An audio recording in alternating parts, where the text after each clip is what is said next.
नमस्कार, मैं हूं निधि कुशवाहा और आप देख रहे हैं इन खबर बिहार। इस समय बिहार में एक नया मुद्दा खड़ा हो गया है। बता दें कि शिक्षा मंत्री प्रोफेसर चंद्रशेखर गुरुवार को नालंदा के हिल्सा में आयोजित श्री कृष्ण जन्माष्टमी के एक कार्यक्रम में पहुंचे थे। इस दौरान उन्होंने कहा कि जब दुनिया में शैतानियत बढ़ गई, ईमान खत्म हो गया, बेईमान और शैतान ज्यादा हो गए, तो मध्य एशिया के इलाके में ईश्वर ने ईमान लाने के लिए एक शानदार पुरुषोत्तम मोहम्मद साहब को पैदा किया। आपको बता दूं कि आमतौर पर भगवान श्री रामचंद्र के लिए मर्यादा पुरुषोत्तम शब्द का प्रयोग किया जाता है।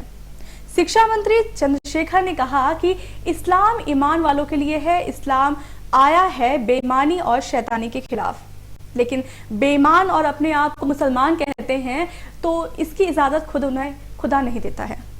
शिक्षा मंत्री चंद्रशेखर के इस बयान के बाद बीजेपी अब शिक्षा मंत्री को आड़े हाथों ले रही है।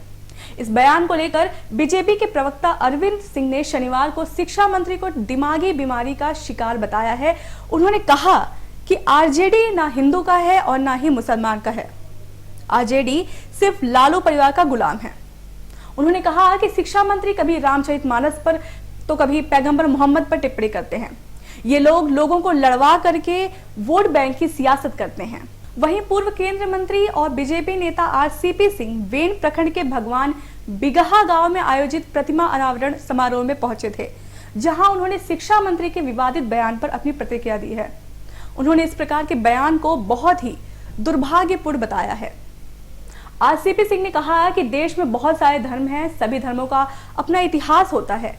मेरा धर्म सनातन है, वो हिंदू धर्म है और ये बहुत ही प्राचीन है।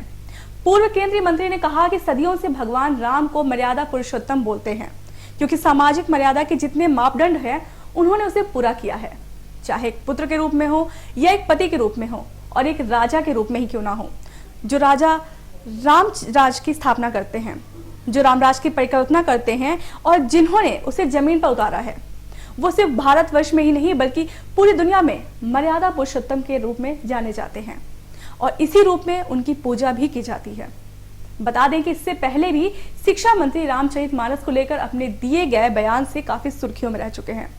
उन्होंने रामचरितमानस को नफरत फैलाने वाला और समाज को बांटने वाला ग्रंथ भी बताया था, जिसको लेकर भी बहुत विवाद हुआ था और एक बार फिर से वह अपने दिए गए बयान की वजह से ही काफी चर्चा में भी आ गए हैं। तो देखना है आगे इस बयान को लेकर क्या क्या होता है। अभी के लिए बस इतना ही। आगे की खबरों के लिए बने रहिए हमारे साथ सिर्फ इन खबर बिहार पर।